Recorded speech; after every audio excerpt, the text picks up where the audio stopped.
오늘 우리에게 주신 하나님의 말씀 마태복음 9장 27절에서 31절까지 말씀입니다. 마태복음 9장 27절에서 31절까지 우리 그 자리에 일어서서 오늘 우리에게 주신 하나님의 말씀 앞에 서도록 하겠습니다. 저 여러분들이 한 절씩 교독하겠습니다. 예수께서 거기에서 떠나가실새 두 맹인이 따라오며 소리질러 이르되 다윗의 자손이여 우리를 불쌍히 여기소서 하더니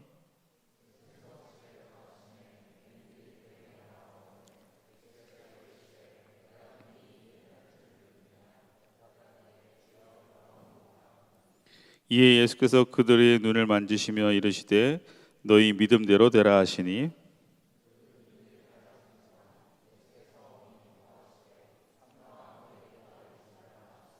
우리 다 함께 그들이 나가서 예수의 소문을 그 온 땅에 퍼뜨리니라. 아멘. 오늘 우리에게 주신 하나님의 말씀입니다. 자리에 앉겠습니다. 할렐루야.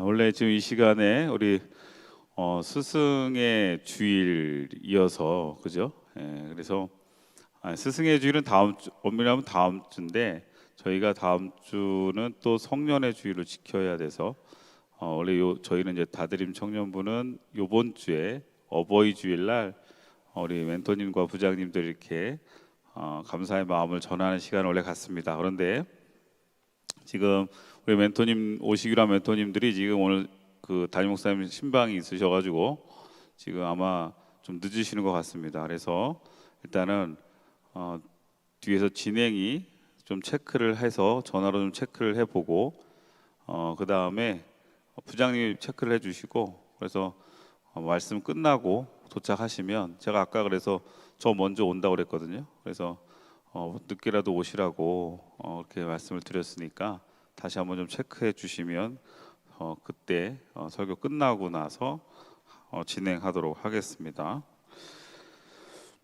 자, 원래는 어버이 주일입니다. 그렇죠? 어버이 주일이다 보니까 이 강대상에도 꽃이 카네이션이 있습니다. 카네이션도 보면 빨간색 카네이션 그리고 하얀색 카네이션이 있는데 어버이날이 예전에는 그 미국에서 어머니날 마더스데이에서 유래가 된 거죠. 그래서 우리나라에도 원래 어머니날로 처음에 시작됐다가 그럼 어머니날이 있으면 아버지날도 있어야 되지 않냐? 라는 의견들이 나오다가 어버이날로 그러면 부모님의 날로 조정을 하는 것으로 그렇게 돼서 어버이날이 책정되어졌다고 얘기 들었어요.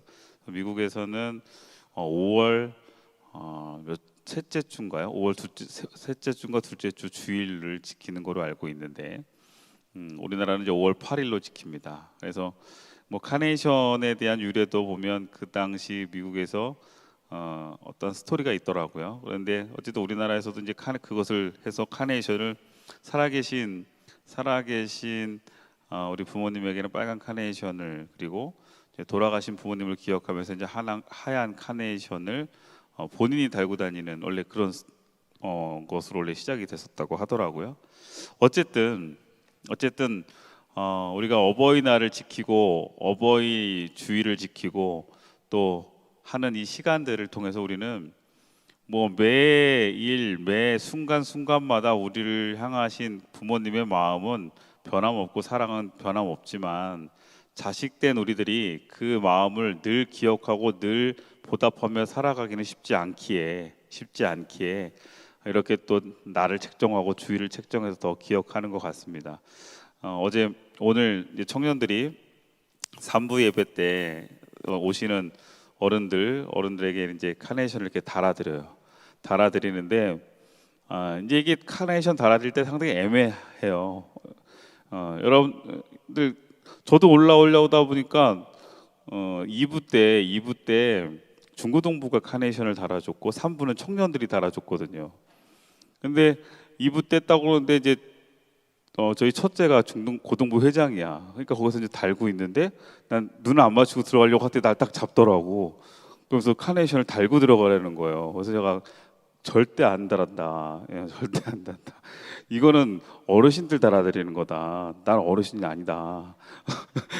그러니까 다, 그래서 제가 막 나왔어요. 그걸 또 어떤 장로님이 보신 거예요. 보시더니 아니 왜 아들이 달아주려고 하는데 안 달냐. 그래서 아니 이거는 뭐 그러려면 어버이날 달아주지 어버이날은 아는 척도 안 하다가 여기 와서 지금 뭐 달아줘 난 괜찮다 이렇게 얘기했어요. 근데 어떤 분한테도 제가 그 얘기했어요. 여기 그러면 이걸 누구는 달고 누구는 안 달아야 주냐 이렇게. 왜냐하면 이게 뭐 다 달아드리는 건 아니거든요. 그래서 그 기준을 어떻게 해야 되느냐. 이거 달아주는 청년들도 물어보고 중고등들도 물어봤거든요. 그래서 일단은 기본적으로 작년에는 제가 이랬어요. 일단 머리가 하얗신 분은 달아드려라. 그렇지 않은 분들은 그냥 넘어가라 이렇게 얘기를 했는데 그것도 기준이 애매해서 이번에는 일단 할아버지 할머니 소리를 듣는 분들은 달아드려라. 그런데 그 중에서도 안 달겠다고 하시는 요즘 할아버지 할머니들도 머리 감은 할아버지 할머니들이 많더라고요. 그래서 그렇지 않은 뭐 굳고 사양하시는 분들은 뭐 괜찮다라고 이야기를 했는데 그게 내려오시는데 어떤 한 분이 카네이션을 달고 내려와서 이렇게 이야기하세요. 교회에서 와서 처음 카네이션을 달았다는 거예요. 이거 무슨 얘기냐 그랬더니 우리 애들은 어버이날 전화 한 통도 없고 연락도 한 번도 안 하고 그런다. 그래서 막 되게 막 불평을 이야기해 투덜투덜 대시더라고. 근데 그 투덜투덜 대시는 그 모습이 좀 괜히 마음이 제가 미안한 뭐 그래서 이유가 있겠죠. 했더니 이유가 없다는 거예요. 그냥 안 한다는 거예요. 연락을 잘 안 하고 어버이날이면 좀 감사하다는 얘기도 안 하고. 근데 그래도 교회에 왔는데 교회에서 이렇게 카네이션을 달고 가니까 그래도 마음의 위안이 된다 하면서 자식 다 필요 없어요. 하나님이 최고예요. 이러면서 가시더라고요. 예. 여러분들 우리 어버이 주일입니다. 여러분들 마음속에 또 여러분의 삶 속에 늘 우리를 향한 뭐 어떻게 말로 표현할 수 없어요. 부모님에 대한 사랑과 부모님이 우리를 향한 사랑과 그 은혜는 말로 표현할 수 없는 것 같습니다. 좀 간직하고 그것을 여러분들이 조금은 더 표현하고 갈 수 있기를 바래요. 제가 2부 예배 때 그런 이야기 나눴는데 어떤 글에 나왔어요. 우리나라 부모님들이 자식에게 받고 싶은 가장 그 선호하는 선물 순위 1, 2, 3위 이렇게 있는데 1위 뭐게요? 아니 3위 뭐게요? 3위 3위는 효도 관광이에요. 3위 효도 관광. 2위는 뭐예요? 함께하는 저녁 식사. 어디서 상당히 되게 자 1위가 뭘까요? 네, 현금이에요. 현금. 그런데 그 현금에 처음에는 뭐 그냥 웃으면서 보는데 그 현금에 그 괄호가 쳐져 있어요. 그러면서 거기에 조건이 붙어 있어요. 단 뭐냐면 자식의 형편이 좋을 때. 그러니까 이 현금을 받고 싶은 부모의 마음에 내 자식이 잘 됐을 때 현금 받고 싶다는 거예요. 다시 말하면 당장 오늘 하루도 버틸 수 없는데 굳이 힘들게 지금 그렇게 살아가고 있는 자식에게 현금을 받고 싶은 게 아니라 내 자식이 내 자녀가 잘 돼서 나에게 현금을 줬으면 좋겠다라는 부모의 마음이더라고요. 그러다 보니까 1순위가 현금이면 0순위가 있는 거예요. 그러니까 부모가 자식에게 받고 싶은 0순위는 뭐냐면 자녀가 잘 되는 거예요. 이게 부모의 마음인 것 같아요. 그러니까 여러분들 때로는 뭐 부모님하고 성격도 잘 안 맞을 수도 있고 때로는 부모님이 뭐 여러분들과의 관계가 그렇게 다 좋지 않을 수도 있어요. 그러나 하나님께서 우리에게 부모를 통해 성경에서도 이야기하잖아요. 부모를 공경하라고 이야기하시는 걸 통해서 하나님은 우리 눈에 보이고 우리에게 생명을 우리가 이렇게 이 땅에 태어나서 살아갈 수 있는 생명을 또 주신 우리 부모님 그 부모님을 통해서 하나님의 은혜와 사랑을 그 자비를 더 기억하고 지켜 나아가기를 바라십니다. 그래서 여러분 그리스도인은 효도해야 돼요. 초창기 한국 기독교는 이 교회가 세워질 때 이 유교 문화 속에서 잘못된 오해들이 있었어요. 교회 다니는 사람들은 부모, 뭐 조상 이런 거 다 무시한다. 근데 그런 거 아니거든요. 성경에도 분명히 나와 있잖아요. 그죠? 내 부모를 공경하라. 그러니까 우리 어버이날, 어버이 주일을 만든 우리 마음 속에 여러분들이 예배 끝나시고, 뭐 저도 잘 못하지만 예배 끝나시고 부모님한테 카톡 한번 하시고 전화 한 통 하셔서 그냥 안부라도 좀 묻고 목소리라도 한번 듣고 들려드리고 또 할 수 있는 하루가 되시기를 바랍니다. 자, 오늘 예수님의 질문, 예수님이 우리에게 물으십니다. 네, 이 일을 할 줄을 믿느냐라는 예수님의 질문입니다. 우리 마태복음 9장 27절에서 31절에 있는 내용인데요. 우리가 지난 시간에 누가 내 옷에 손을 대었느냐라는 질문을 주님께서 하신 그 내용이 마가복음에 있었는데, 그 내용과 함께 그 본문은 이 마태복음에도 있거든요. 그래서 우리가 읽은 본문 9장 27절 그 전의 내용이 뭐였냐면 바로 예수님이 지나가실 때 한 여인이 예수님의 옷자락을 잡은 이야기가 마태복음 9장 27절 그 앞에 부분에 나와요. 그리고 난 다음에 오늘 27절이 시작이 되는 거예요. 그런데 뭐냐면 예수께서 거기에서 떠나가실새 두 맹인이 따라오며 소리질러 이르되 다윗의 자손이여 우리를 불쌍히 여기소서 하더니, 이러면서 오늘 본문은 시작이 됩니다. 자, 여기에서 우리가 이 본문을 좀 살피면 이렇습니다. 예수께서 거기에서 떠나가실새, 자, 어디서 떠나시는 걸까요?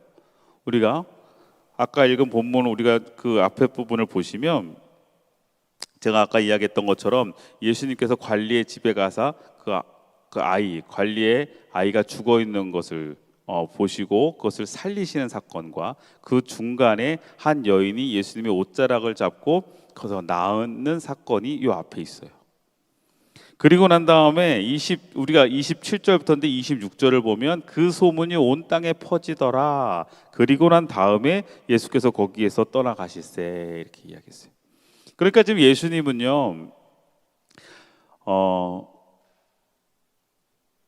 병든 자를 고치시고 죽은 자를 살리시고 그리고 하나님의 나라를 전하시면서 그 자리를 떠났는데, 그 이야기가 지금 사방에 퍼져 있는 상태, 막 사방에 지금 소문이 나고 있는 그 상태, 거기에서 예수님은 또 묵묵히 떠나 나오시는 거예요. 그런데 떠나가실새 그 예수님의 떠나심을 바라보고만 있지 아니하고 두 명의 맹인이 그 예수님을 따라 나오고 있는 거예요. 따라 나오면서 자, 뭐라고 이야기하냐면 소리질러 이릅니다. 뭐라고 이야기하냐면 다윗의 자손이여 우리를 불쌍히 여기소서, 이렇게 이야기합니다.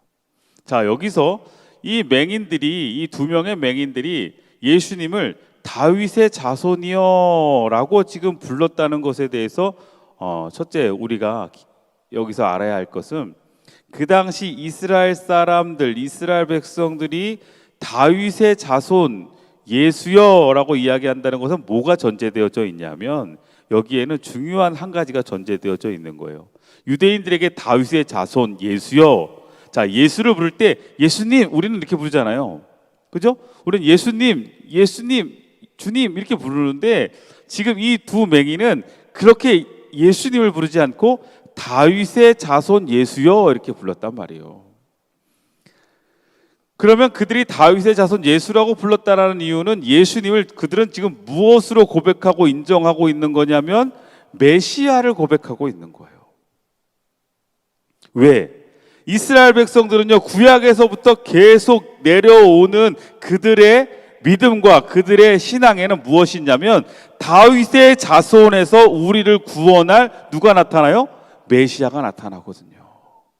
그런데 지금 예수님이 죽은 아이를 살려내고 그 다음에 병든 여자가 고쳐지고 지금 하나님의 놀라운 생명의 역사들이 예수님을 통해 나타나는 것을 보면서 지금 이 두 명의 맹인은 예수님을 무엇으로 깨닫게 되냐면 우리를 구원하실 메시아이구나 라는 믿음을 갖게 되는 거예요. 자, 그리고 그들은 아마 이 말씀을 기억했을 수도 있어요. 이사야 35장 5절 말씀에 그때에 맹인의 눈이 밝을 것이며 못 듣는 사람의 귀가 열릴 것이며, 이게 이사야서의 예언이에요. 메시아가 올 때 이런 일들이 나타난다고 했으니 지금 평생 앞을 보지 못하는 두 명의 사람이 지금 소식을 들어요. 눈으로 보지 못했을 거예요. 그들은, 그렇죠? 보지 못하니까 어떤 일들이 어떻게 나타나는지 실제적으로 보지 못했습니다. 죽은 사람이 살아나는 것, 그 다음에 혈루병을 앓던 여인이 병을 낫는 일들을 그들은 눈으로 보지 못했어요. 그러나 그 자리에서 들었습니다. 그 들음이 그들에게 이분이 메시아일 수 있구나 라는 믿음을 갖게 했겠죠. 믿음은 어디서 난다고 그랬어요? 들음에서 난다고 그랬어요. 자, 여러분, 들음에서 난 믿음이 결국 이들에게 뭐예요? 그러면 이 다윗의 자손 예수, 이 예수님을 통해서 내가 이 이사야서 35장 5절의 말씀처럼 맹인의 눈이 밝을 것이며, 다시 말하면 이 예수님을 통해서 나는 어떻게 될 수 있겠다라는 기대감을 가졌을까요? 내 눈이 보일 수 있겠구나, 내가 눈을 뜰 수 있겠구나, 여태껏 평생 보지 못했는데 볼 수 있겠구나라는 기대감을 가지고 예수님을 따르는 거예요. 고린도전서 12장 3절 말씀에 그러므로 내가 너희에게 알리노니 하나님의 영으로 말하는 자는 누구든지 예수를 저주할 자라 하지 아니하고 또 성령으로 아니하고는 누구든지 예수를 주시라 할 수 없느니라 그랬어요. 자, 성령으로 아니하고는 누구든지 예수를 주시라 할 수 없다. 다시 말하면 지금 이들이 보지도 못했고 지금 평생 예수님을 경험해 보지 못했던 그들이 어느 순간 예수님이 일하셨던 놀라운 기적과 표적의 현장 앞에서 그들이 예수님을 주라, 우리의 메시아다라고 고백하고 있다고 하는 것은, 이것은 사람이 하는 게 아니라는 거예요. 이 안에 하나님의 역사가 있어요. 한편으로 여러분, 우리가 여러분을 지금 예수님을 주님이라고 고백하고 있는 여러분들의 입술의 고백과 여러분들의 믿음의 고백에 여러분 이 말씀을 기억했으면 좋겠어요. 내가 주님이라고 고백하면 예수님께 기도할 수 있는 것은요, 내 힘이 아니고 내 능력도 아니고 내 의지가 아니라 하나님께서 나를 통해 일하시는 것임을 여러분 기억하시길 바랍니다. 자, 그것이 얼마나 큰 은혜이냐면, 다시 말하면 성령으로 아니하고는 누구든지 예수를 주시라 할 수 없는데 그들이 지금 예수님을 다윗의 자손 예수여라고 고백하는 그 고백엔 이미 그 안에 뭐가 있는 거예요? 성령의 역사가 시작되고 있다는 거예요. 여러분들이 예수 그리스도를 나의 주님으로 고백하고 있다면 여러분 그 고백에서부터 이미 하나님의 성령의 역사는 시작되고 있다는 믿음을 가지시길 주의 이름으로 축원해요. 아멘. 여러분들이 기도하며 주님을 부르짖는 것, 여러분들이 주님을 고백하며 여러분의 인생을 살아가는 것은 거기에서 이미 성령께서 여러분의 인생에 개입하고 계시다는 거예요. 하나님께서 여러분의 인생에 개입하고 계시고 여러분들을 이끌어가고 계신다는 것을 여러분 기억하셨으면 좋겠어요. 자, 그랬더니 예수께서요 집에 들어가십니다. 아마 이 집은 그 베드로의 집이 아니었을까 가정하지만 그들의 이야기를 무시하시고 그냥 집으로 들어가십니다. 그런데 맹인들이 거기에서, 그 보지 못하는 두 명의 맹인들이 거기에서 포기하지 않아요. 그에게 나아오거늘, 그리고 예수께서 그에게 이렇게 이야기하시는 거예요. 여기는 지금 단순하게 그냥 집에 들어가심에 맹인들이 그에게 나아오거늘 이렇게 표현되어져 있지만, 지금 예수님께서 그 자리를 떠나 가시는데 보지 못하는 두 명의 맹인들은 계속 예수님을 쫓습니다. 그러면서 뭐라고 이야기해요? 다윗의 자손 예수여 우리를 불쌍히 여겨 주옵소서. 다윗의 자손 예수여 우리를 불쌍히 여겨 주옵소서. 아마 외쳐대며 간절한 마음으로 주님을 불렀겠죠. 근데 주님이 왜 그러셨는지 모르겠지만 그냥 집에 들어가셨단 말이에요. 그 자리에서 바로 나를 불렀냐? 나를 찾았냐? 이야기하시지 않고 집에 들어가셨어요. 그런데 맹인들이 거기까지 따라왔습니다. 그때 예수께서 그들에게 이렇게 말씀하시는 거예요. 내가 능히 이 일을 할 줄을 믿느냐? 라는 질문을 던지시는 거예요. 다분히 의도가 있는 질문이죠. 예수님께서 그냥 평소 같으면 궁휼한 마음 가지고 그냥 고쳐주실 수도 있고, 그렇죠? 아니면 뭐 바로 기도해 주셔서 그들의 간구하는 기도의 제목들에 응답하실 수도 있겠지만, 주님께서 여기에서 그 순간 약간 한 템포 쉬시고 그 다음에 그들을 향해서 질문을 던졌단 말이에요. 내가 능히 이 일 할 줄을 믿느냐? 그러자 대답하여 그들은 이야기합니다. 주여 그러하오니이다. 자, 그러면 여기서 내가 능히 이 일을 할 줄 믿느냐라는 이 질문은 어떤 질문일까요? 예수님이 그들에게 믿느냐? 라고 묻는 거예요. 너 믿음이 있냐? 그죠? 내가 이 일을 할 줄 믿느냐? 이렇게 믿었잖아요. 그런데 지금 그들은 뭐라고 부르며 예수님을 쫓아왔죠? 다윗의 자손 예수여 이렇게 하면서, 아까 앞에서도 이야기했던 것처럼 예수님을 우리의 구원자 메시아로 고백하는 믿음을 가지고 예수님을 쫓아오고 있단 말이에요. 믿음이 없으면 지금 그들은요 예수님을 쫓아오지 않아요. 믿음이 없으면 그들은 예수님이 집에 들어가셨음에도 불구하고 거기까지 따라 들어가서 예수님 앞에 서지 않는단 말이에요. 그러니까 그들은 지금 믿음이 있단 말이죠. 그들은 들음으로, 그리고 그들은 그 성령의 일하심으로 분명히 믿음이 있는데 그들에게 지금 묻는 거예요. 너 믿냐? 내가 일할 수 있는 거 다 믿냐? 자, 어떤 의도일까요? 이것은 예수님은 그들에게 다시 믿음의 재발견을 원하시는 거예요.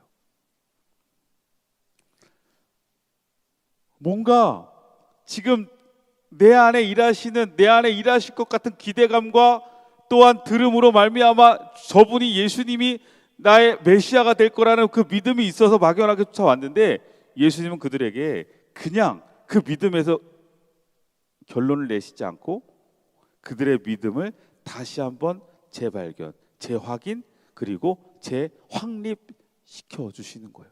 그래서 오늘 이거는요, 이 질문은 우리에게 너무나 중요합니다. 왜? 여러분들이 이 자리에 나와 앉아 있는 것은 뭐예요? 믿음이 있는 거잖아요. 여러분 이 자리에 믿음 없이 올 수 있을 것 같아요? 여러분 졸고 있는 친구가 있어도 여러분 믿음 있으니까 여기 와서 조는 거예요. 그죠? 믿음 없으면 여기 와서 조겠어? 집에 가서 자지? 그죠? 그런데 여러분 보세요. 그러면 여러분의 믿음이 있어 이 자리에 온 여러분들에게 주님은 지금 이렇게 이야기하시는 거예요. 내가 능히 이 일을 할 줄을 믿느냐? 자, 그러면 이 질문을 좀 분석을 좀 해보려고 그래요. 자, 내가 능히 이 일을 할 줄을 믿느냐? 자, 한번 다 쪼개보았어요. 제가 다 쪼개봤어요. 이 질문을 계속 묵상하다 보니까 막 쪼개지더라고. 그래서 이렇게 쪼개봤어요. 이거 그냥 제가 쪼갠 거예요. 내가 뭐예요? 내가 누구예요? 예수님이에요. 지금 자, 그 두 보지 못하는 맹인들과 예수님 사이에서 예수님이 질문하는 겁니다. 내가 능히 이 일할 줄을 믿느냐? 그러면 내가라는 것에 대한 질문을 던지는 거예요. 예수님, 그죠? 누가가 아니라 제가 이 일할 줄을 믿느냐? 아니라 내가 이 일할 줄을 믿느냐? 너 나에 대한 믿음이 있느냐? 예수님에 대한 믿음이 있느냐? 라는 거예요. 이게 뭐예요? 믿음의 대상에 대한 부분이에요. 여러분, 믿음은 분명한 대상이 확실해야죠. 여러분의 믿음의 대상이 누군가요? 예수 그리스도이어야 합니다. 누가 일하시는 거예요? 나의 기도가 누구 앞에, 또한 내가 누구를 향해? 예수 그리스도를 향해요. 주님께서는 지금 그들에게 믿음으로 쫓아온 그들에게 다시 한번 믿음을 재발견, 재확립시키시고 재정립시키셔서 그들이 진정한 믿음을 갖기를 원하셨고, 그 질문은 오늘 이 시간 여러분들에게도 아마 그 질문을 통해 여러분들의 믿음을 다시 한번 점검케 하시는 거예요. 예수님을 향한 우리의 믿음이 있냐 이거예요. 또 능히 자, 능히 이게 뭘까요? 내가 능히 이거 할 수 있겠어? 내가 능력이 있겠냐? 능력이 있다고 생각하느냐? 그죠? 믿음의 한계야. 능히 할 수 있다고 생각하냐? 너네들이 생각하는 한계가 어디냐? 너네들 어디까지 내가 할 수 있을 거라고 생각하느냐? 여러분, 우리가 하나님 앞에, 우리가 주님 앞에 믿음으로 갈 때마다 어느 정도 우리의 한계치 앞에서 하나님의 능력을 담아내는 경우들이 있어요. 이해되세요? 제가 예전에 저희 아버지 위해서 기도할 때 하나님이 저한테 주셨던 마음 중에 제일 제가 그것 때문에 힘이 됐지만 결국은 그 마음 갖기가 쉽지가 않았어요. 저희 아버지가 아프실 때 딱 판결 받은 게 담관암 사기 이제 들어가는 거예요. 그 소식 듣고 제가 다시 교회로 이제 서울에서 그 소식 듣고 영월로 가는 차 안에서 정말 막 많이 속상하고 울었거든요. 그러면서 제가 하나님한테 어떻게 기도했냐면 하나님 왜 이 상황이 뭐냐고 막 그랬단 말이에요. 주변에 많은 분들 아프신 분들도 많이 봐왔고 또 암 걸리신 분들도 많이 봐왔는데 암흑의 그 아버지랑 친하셨던 그 장로님은 위암 그 초기에 발견이 돼서 수술하시고 뭐 이런 거 다 보면 하나님 왜 하필 왜 이 암이고 왜 하필 지금 이 상태예요 이랬단 말이에요. 아니 조금 다른 암도 있잖아요. 이거 왜냐면 예후가 너무 안 좋다고 그러고 이거 뭐 힘들다고 하니까 아니 좀 그래도 어느 정도 뭐 위암 그때는 어떤 마음이냐 뭐 한 위암 정도 되면 그래도 좀 기도하면 나아지지 않을까? 근데 이건 이미 의학적으로 희망이 없다고 자꾸 이야기를 하는 거예요.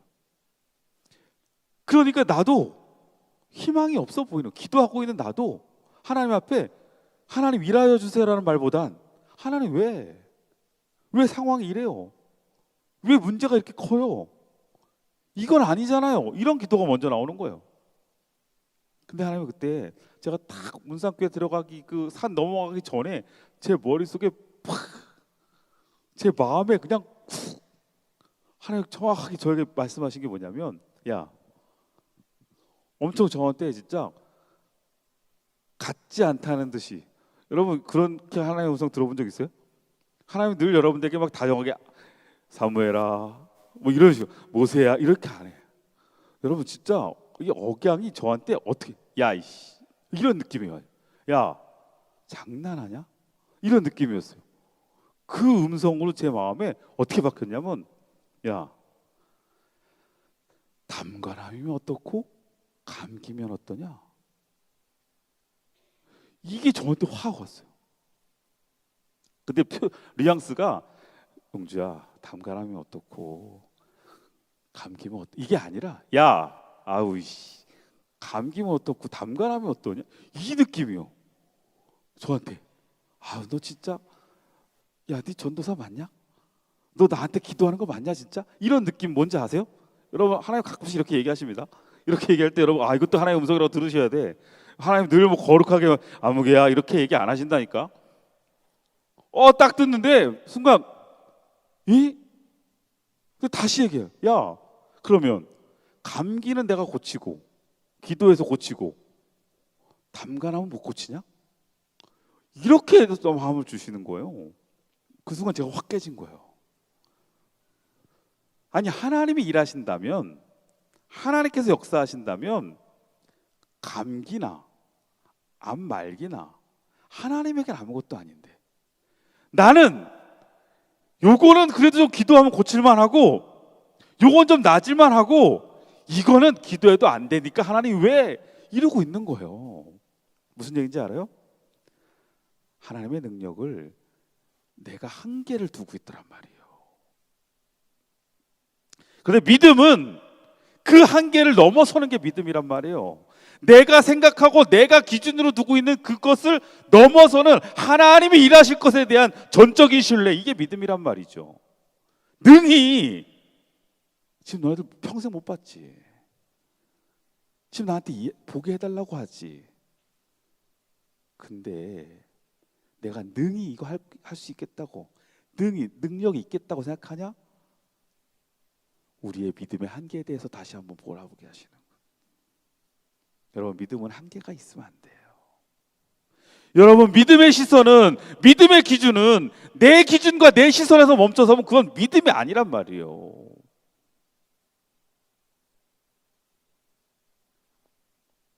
지난번에 저희 아이가 저한테 뭐 자세한 내용까지 하면 그렇고 어떤 상황에서 좀 뭔가 저의 그게 필요했어요. 저한테 이렇게 얘기합니다. 아빠는 안 되잖아. 아빠는 할 수 없잖아.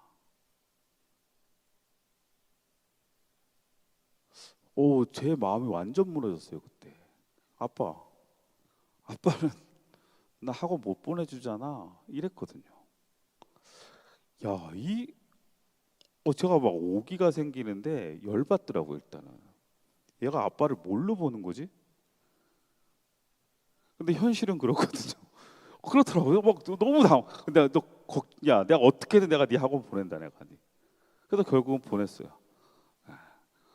어머니의 능력과 뭐 이런 다른 능력들을 제가 다 그것도 다. 자, 저희가 하나님에 대해서 하나님은 안 되시잖아요. 이건 이미 믿음이 아니에요. 요건 아니잖아요. 요건 할 수 없잖아요. 이게 무슨 믿음이에요? 자, 그리고 난 다음에 이 일이라는 건 뭐죠? 지금 평생 보지 못했던 그들의 눈이 뜨여지는 거예요. 그죠? 일명 우리는 이것을 기적이라고 이야기해요. 기적이라는 건 뭐예요? 기적이라고 하는 건 우리가 생각할 수 없는 그 이상의 것들이지요. 그래서 이것은 저는 지금 내가 있는 이 자리 도저히 일어날 수 없을 것 같은 그 현실에서 하나님이 일하시는 것. 지금 내가 서 있는 자리가 이 현실이 여러분 믿음의 자리인가를 돌아봐야 돼요. 왜냐하면 내가 지금 보여주는 이 현실의 자리에서 이 일이 일어날 수 없다고 생각하면 거기에서는 기적이 나타나지 않아요. 믿음은 내 현실의 자리가 믿음의 자리로 바뀌어줘야 돼요. 믿음은 내가 서 있는 그 자리가 이제는 하나님이 일하시는 자리로 변화되어져야 돼요.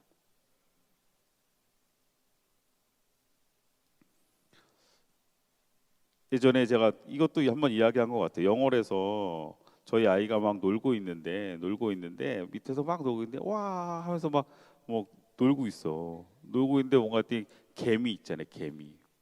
개미들이 막 줄을 서서 쭉 이렇게 가는 거예요. 그런데 거기에 교학교 아이들이 제가 주일날 준 사탕을 먹다 이렇게 뱉었나 봐요. 그러니까 사탕을 먹고 뱉었는데 사탕에 달라붙어가지고 이 사탕을 막 어떻게 막 움직여 보려고 새까맣게 붙었는데 얘는 막 신기한지 막 그걸 막 보고 있는 거예요. 근데 이거 보니까 개미들 쭉 줄이 이렇게 가서 어디까지 보면 그 개미 굴까지 이렇게 있잖아. 그래서 이렇게 보고 있다가 뭐죠? 그 나뭇가지 두 개를 이렇게 젓가락처럼 해갖고 그걸 들어가지고 거기다 이렇게 갖다 줬어. 그 개미굴 앞에다가. 자, 그 개미들이 자기의 힘으로 도저히 할 수 없는 이 사탕 이거 옮기고 싶었을 거 아니에요, 그죠? 그래서 제가 약간 하나님 노래한 거지. 이것들 개미들이 어떤 느낌이었을까요? 불가능하다고 생각했던 그 자리, 내 삶의 자리, 이게 옮겨질 수 없을 것 같은 이 삶의 자리에 하나님의 손길이, 하나님의 역사가 나타나면 우리는 그것을 기적이라 이야기하죠. 그죠? 내가 서 있는 자리가 믿음의 자리가 되어지는 순간 우리는 거기에서부터 기적을 경험하는 거예요. 저는 여러분의 믿음의 자리에서 매 순간순간마다 하나님의 일하심을 경험할 수 있길 주의 이름으로 축원합니다. 매 순간순간마다 하나님의 일하심 앞에 여러분 우리는 수없이 많은 기적들을 경험하게 될 겁니다. 사람의 마음이 바뀌는 것에서부터, 내 시선이 바뀌는 것에서부터, 때로는 내 마음이 바뀌고 내 감정이 바뀌고 내 말이 바뀌고 도저히 내 마음이 녹아지지 않을 것 같은데 주님께서 내 마음 만져주시면 마음을 녹여주시고 이 관계 정말 도저히 회복되지 않을 것 같은 관계가 하나님께서 그 자리에서 일하시면 그 관계가 회복되어지고 나는 도저히 보이지 않는 내 현실의 벽 앞에서 이제는 이 자리가 포기할 것 같고 도저히 내가 더 이상 희망이 보이지 않는 그 자리에서 하나님이 일하실 때 정말 그 막혀있던 담이 허물어지는 역사들이 그리고 새로운 비전들이 보이고 새로운 길들이 열려지는 역사들이 여러분의 자리, 그 믿음의 자리에서 나타나게 될 줄로 믿습니다. 여러분의 그 자리가, 여러분의 현실이 믿음의 자리의 시작이 되길 주의 이름으로 축원합니다. 자, 그다음에 할 줄을 자, 너 기대하고 있냐? 이렇게 물으시는 것 같아요. 그죠? 내가 이 일을 할 줄을, 내가 너의 눈을 띄워줄 줄을 기대감이 있냐는 거예요. 믿음에 대한 이해가 있어야 돼요. 믿음에 대한. 여러분, 우리가 기대하려면 믿음에 대한 이해가 있어야 돼요. 그 믿음에 대한 이해란 예수 그리스도 하나님에 대한 이해가 있어야 돼요. 그분이 어떤 분이신지, 그분은 어떻게 일하시는지, 그리고 그분이 지금 이 시간 나를 향한 어떠한 마음이 있는지를 여러분 이해하고 있어야 돼요. 다시 말해, 내가 너에게 해줄 것 같아, 안 해줄 것 같아 라고 이야기하시는 거잖아요. 내가 해줄 것 같니, 안 해줄 것 같니? 지난번에 그 어제 결혼식이 있었죠. 저희 청년들 두 팀이 결혼식이 있어서 제가 원래 결혼식 주례를 웬만하면 안 서요. 정말.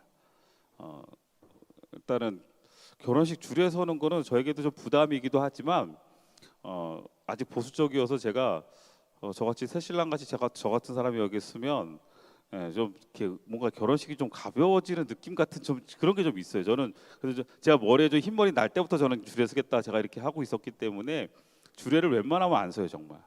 그런데 어쩔 수 없는 상황에서는 주례를 쓸 수밖에 없어요. 그래서 뭐 담임 목사님이 어디 안 계시거나 아니면 타지에서 결혼을 하면 담임 목사 못 가시거나 이런 경우에는 제가 이제 청년들 주례서, 그래서 제가 이번에 청년을 벌써 주례를 7번을 섰어. 이번 7번째 주례였어.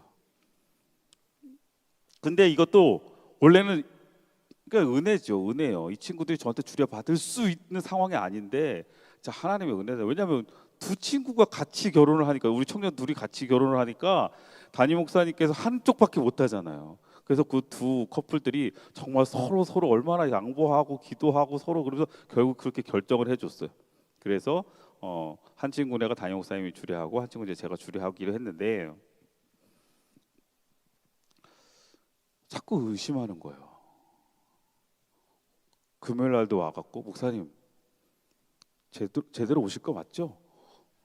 근데 제가 이제 지난주에 잠깐 한마디 한 것 때문에 트라우마가 생겼나 봐요. 그래서 야, 니네 결혼식 언제냐? 그랬더니 목사님 다음 주요, 다음 주. 그 다음부터 이 친구들이 막 밤에 꿈을 꿨대요. 막 그 주례 안 오는 꿈 꾸고 뭐 주례를 빼먹는 꿈 꾸고 막 그런 꿈 꿨다고 막 그러는 거야. 그러면서 그 전날도 금요일도 와갖고 저를 만나러 와가지고 내일 오실 거 맞죠? 이렇게 물어. 그래서 제가 그래서 일부러 그냥 더 그랬어요. 그러니까 야, 연락 계속해라. 나 까먹지 않게. 내가 혹시라도 까먹으면 못 가면 또 너네 그냥 없으면 없는 대로 해라. 이랬어요. 그때 얼마나 뭐 그랬겠어요. 그런데 뭐 장난이었겠죠. 저는 장난이거든요. 저는 설마 제가 그걸 까먹었을까요? 근데 약간 기분이 나빠지는 거예요. 진짜 내가 안 올 거라고 안 올 수도 있겠다고 생각을 한데, 내가 그래서 나에 대한 이해가 이렇게 없나? 내가 아무리 장난을 치고 아무리 그래도 설마 얘네들 인생을 내가 이렇게 망칠까? 그렇지 않아요? 근데 끝나고 난 다음에 너무 다행이라는 거지. 목사님이 그래서 제 시간에 와가지고 주례 잘해줘갖고 너무 다행이래. 나에 대한 기대감이 이 정도밖에 안 되나? 하나님이 어떤 분이신지 여러분 제대로 이해하셨으면 좋겠어요. 하나님은요, 성경에서 우리에게 늘 이야기하십니다. 때로는 하나님 심판하시고 때로는 또 그렇게 정죄하시고 뭐 하시지만 하나님의 기본의 마음은, 우리를 향한 나에 대한 마음은 사랑이에요. 사랑이 그 모든 것을 덮는 겁니다. 아니, 나를 사랑하시는 분, 나를 그 누구보다도 소중하게 생각하시는 그분이 바로 하나님이고 예수 그리스도예요. 예수 그리스도를 제대로 이해해 보세요. 그분이 어떤 분이에요? 결국은 나를 위해서 자신의 목숨을 아낌없이 내려놓으신 분이 그분이에요. 그분에 대한 이해를 가지면 기대감이 생기는 거예요. 그래서 저는 끝나고 난 다음에 그 친구들이 제가 또 주례 7번 했는데 저는 그래도 약간 주례 좀 약간 감각 있게 하거든요. 이렇게 지루하지 않게, 거기 있는 하객들 정말 따분하지 않게. 제가 그걸 다 겪어봤기 때문에 주례 기르면 진짜 뭐, 그러니까 그랬어. 그러니까 끝나고 나니까 얘네들이 좀 안심이 됐나 봐. 뭐 다행이다, 뭐 이런 느낌이에요. 근데 한편으로는 내가 진짜 안 올 거라고 안 올 수도 있을 거라는 생각을 했다면 진짜 한번 안 가볼까? 안 가봤으면 어땠을까 하는 생각도 그냥 순간 스쳐봤어요. 여러분, 하나님에 대한, 예수 그리스도에 대한 분명한 이해를 하시길 바랍니다. 우리의 간거 다윗의 자손 예수여, 우리를 불쌍히 여겨 주옵소서 하며 오는 그들을 주님께서 잠깐 외면하시고 집으로 들어가셨지만 다시 돌아 나오셔서 물으시는 이 질문 앞에, 야, 너 나에 대해서 정말 모르냐? 나에 대해서 기대는 하고 있냐? 내가 너를 위해, 너희를 위해 기꺼이 그 모든 것들을 다 내려놓고 헌신하고 십자가에 죽을 예수라는 이해를 하고 있기를 바라는 거예요. 아멘. 네. 여러분, 그 기대감을 여러분 버리지 않으셨으면 좋겠어요. 예수님은 나를 포기하지 않으십니다. 예수님은 나를 절대 버리지 않으십니다. 우리의 어떤 모습일지라도, 우리 얼마나 일그러진 모습일지라도 나는 주님 앞에 소중한 가치 있는 존재입니다. 그래서 여러분, 기대하라고 얘기하시는 거예요. 기대해라. 믿음을 갖고 있다면 기대해라. 나의 손길을 기대하고 내가 너를 포기하지 않을 것을 기대하라고 이야기하시죠. 마지막, 믿느냐 이렇게 질문. 이거 뭐예요? 믿음. 이게 뭘까요? 저는 이걸 믿음의 실천이라고 한번 얘기해봤어요. 자, 그래, 오케이. 믿음의 대상과 너의 한계와 또한 그 자리, 너가 삶에 있는 자리가 믿음의 자리가 되어지고, 또한 그 예수 그리스도를 믿음으로 어떻게 이해하고, 오케이, 그분 그 모든 그 믿음의 대상과 한계와 자리와 이해를 너가 가지고 있다면, 그러면 이제 나를 진짜 믿을 거냐? 이렇게 물어보는 거예요. 믿는다면 그 믿음을 실천해라. 믿음으로 행해라. 믿음으로 소유하고 누려라, 이거예요. 믿음을 가지고 있다면 이제 그 믿음에서 분명히 하나님이 일하실 거니까 마음껏 누려라, 이거예요. 누려라. 놀라운 믿음의 일은 나타날 것이다. 이에 예수께서 그들의 눈을 만지시며 이르시되 내 믿음대로 되라 하시니. 그럼 이제 이 믿음이 무슨 믿음일까요? 그냥 다윗의 자손 예수여 라고 고백했던, 그래서 주님을 쫓아왔던 그 믿음 플러스 뭐예요? 내가 능히 이 일을 할 줄을 믿느냐라는 그 예수님의 믿음의 재확림에 대한 질문을 고백하면, 네, 그러하실 줄로 믿습니다라고 그 믿음을 나의 것으로 고백한 그들의 그 믿음 앞에 이제 뭐예요? 그 믿음대로 될 것이다 라고 이야기하시는. 여러분들이 이 믿음을 소유하시길 주의 이름으로 축원합니다. 그 믿음대로 되는 거예요. 그러니까 이 믿음에는, 여러분, 우리가 이 믿음대로 된다는 말을 잘못 오해하면 내가 믿는 대로 다 해주신데 이거 아니에요. 무슨 얘기인지 알아요? 내가 내 멋대로 믿고 내가 내 멋대로 생각하고 그 확신만 가지고 그대로 하나님이 일하실 거라고 여러분 착각하지 말란 말이에요. 여기에서 내 믿음대로 된다는 그 믿음은 아까 우리가 앞에서 예수님이 우리에게 그렇게 질문하셨던 내가 능히 이 일을 할 줄을 믿느냐라는 그 질문에 그 믿음을 제가 갖겠습니다라는 그 믿음에 근거되어지는 놀라운 하나님의 역사인 것을 여러분 기억하셔야 돼요.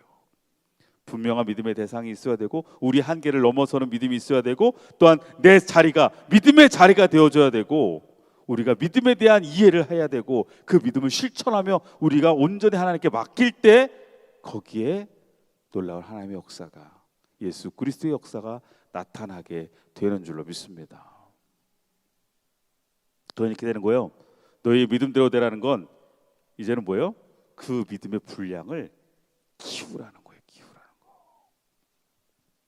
이스라엘에 전해져 내려오는 구전이 있습니다. 그 이야기에 보면 예수님과 제자들에 관한 재미있는 이야기인데, 하루는 예수님이 제자들을 불러놓고요, 우리가 산에 함께 올라가자 이렇게 얘기합니다.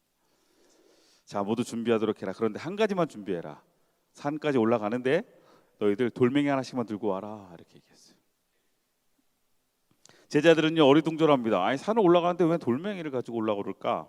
하지만 제자들은 대체 어떤 돌을 주어야 할지, 어떤 돌을 가지고 와야 될지도 고민이에요. 근데 예수님이 돌을 가지고 가라고 하니까 이제 생각하며 준비합니다. 성미가 급한 정열적인 제자 누구예요? 베드로. 베드로는 그래, 다 예수님께서 쓰실 때가 있겠지 하면서 묵직한 돌멩이 하나를 짐에다 싣습니다. 그런데 의심 많은 도마는 아니 왜 도대체 돌을 준비하라고 하는 거야?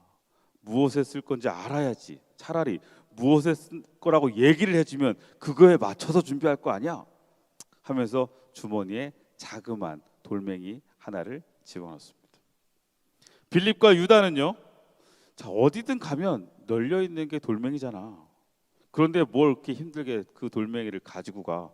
거기 가서 돌멩이 하나 주스면 되지. 갈 때는 좀 편하게 가자 하고 빈손으로 그 주님을 따라갔답니다.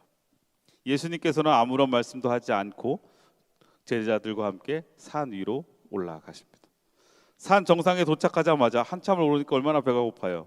그러니까 예수님께서 얼마 돌멩이 들고 오니까 또 무겁기도 하고 그랬겠죠. 베드로도 예수님 배고픕니다. 우리 밥 안 먹나요? 그랬더니 예수님이 잠깐 쉬었다 가자 하면서 그들을 앉혀놓고 이야기합니다.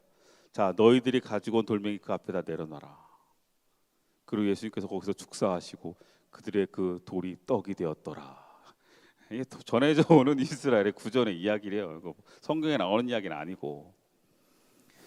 이 이야기를 보면서 믿음의 분량이라는 게 무엇일까 생각해 보는 거예요. 믿음의 분량이라는 게 무엇일까?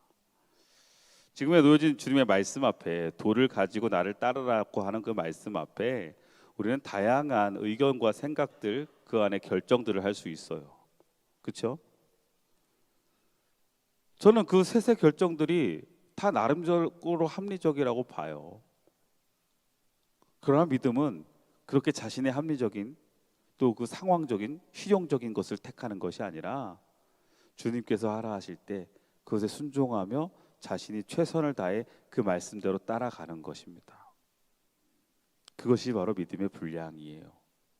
여러분, 너의 믿음대로 되라는 것은 분명한 예수 그리스도를 향한 믿음과 나의 한계를 내려놓는 것과 더 나아가 믿음의 자리와 믿음의 이해와 또한 믿음의 실천을 온전하게 나의 것 고집하는 것이 아니라 주님께 맡기며 더 순종하고 더 믿음으로 그 자리를 지켜내는 것인 줄로 믿습니다.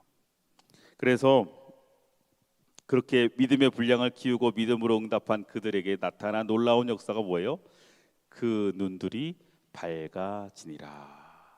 결국 그들이 그렇게 주님을 향해 믿음으로 나와 믿음으로 재확인되어진 자신들의 그 고백 앞에 이제는 그들이 눈이 보여지게 되는 겁니다.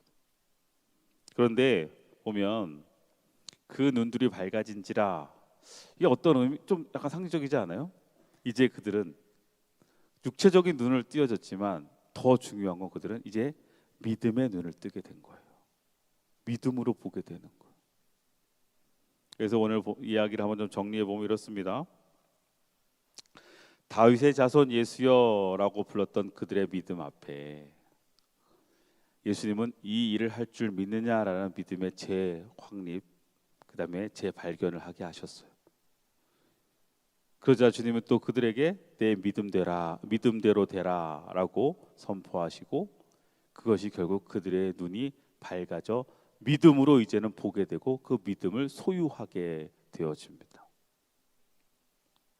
자, 여러분, 우리가 지금 주님 앞에 믿음의 열매들을 누리고 믿음의 역사들을 경험하길 원하신다면 오늘의 이 두 맹인이 그들의 눈이 밝아지는 이 과정을 좀 기억하셨으면 좋겠어요. 우리는 다윗의 자손 예수여라고 고백하며 이 자리에 다 앉아 있지만 여기서 멈춰서는 것이 아니라 우리는 주님의 이 질문을 다시 한번 새기며 우리의 믿음을 다시 한번 세워봐야 되고, 그 믿음대로 내 안에 역사될 것을 여러분들이 소유하시고, 더 나아가 여러분들의 눈이 밝아지는 믿음의 기적을 경험할 수 있는 하나님의 거룩한 자녀들 되시기를 주의 이름으로 축원합니다. 축원합니다. 기도하겠습니다. 자, 오늘 말씀 붙잡고 함께 우리 기도합시다.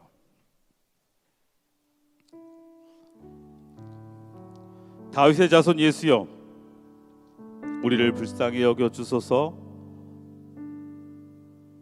주님을 고백하며 주님을 따르는 두 명의 보지 못했던 맹인들에게 주님은 진짜 단순하게 육체적인 눈만 띄어지는 것이 아니라 믿음의 실체와 믿음을 보게 하셨고, 믿음으로 보게 하셨고, 믿음을 소유하게 하셨습니다. 오늘 이 시간도 이 질문 앞에 다시 한번 우리도 우리의 모습과 우리의 믿음을 점검해 보았으면 좋겠습니다. 내가 능히 이 일을 할 줄을 믿느냐?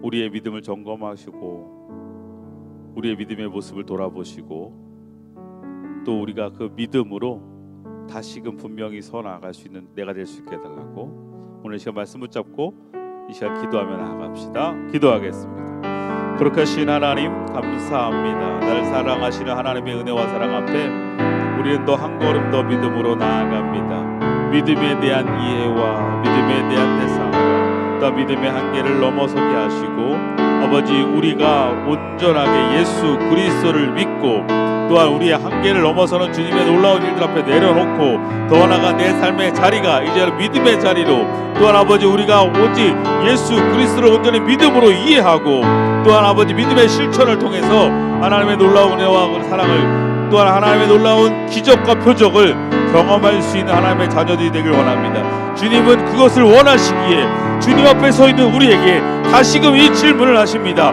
내가 능히 이 일을 할 수 있을 줄 믿느냐? 내가 능히 이 일을 할 줄을 믿느냐? 라는 이 질문 앞에 네 주님 그렇게 될 줄로 믿습니다. 네 주님 그렇게 될 줄로 믿고 고백합니다. 우리가 그 믿음으로 소유할 수 있는 하나님의 거룩한 자녀가 되게 하여 주셔서 우리가 그 믿음으로 이루어가는 하나님의 놀라운 뜻을 경험케 하여 주시옵소서. 하나님 감사합니다. 우리의 믿음을 돌아보게 하시고 우리의 믿음을 점검케 하시고 우리의 믿음을 다시 한번 살펴보게 하여 주셔서 우리가 주님이 일하시는 놀라운 역사에 시작되어지는 그 믿음, 내 믿음대로 될지라 말씀하시는 그 믿음 안에 서 있는 그 믿음을 소유하는, 또한 그 믿음으로 나아가는 하나님의 거룩한 자녀들이 되게 하여 주옵소서. 예수 그리스도의 이름으로 기도드립니다. 아멘.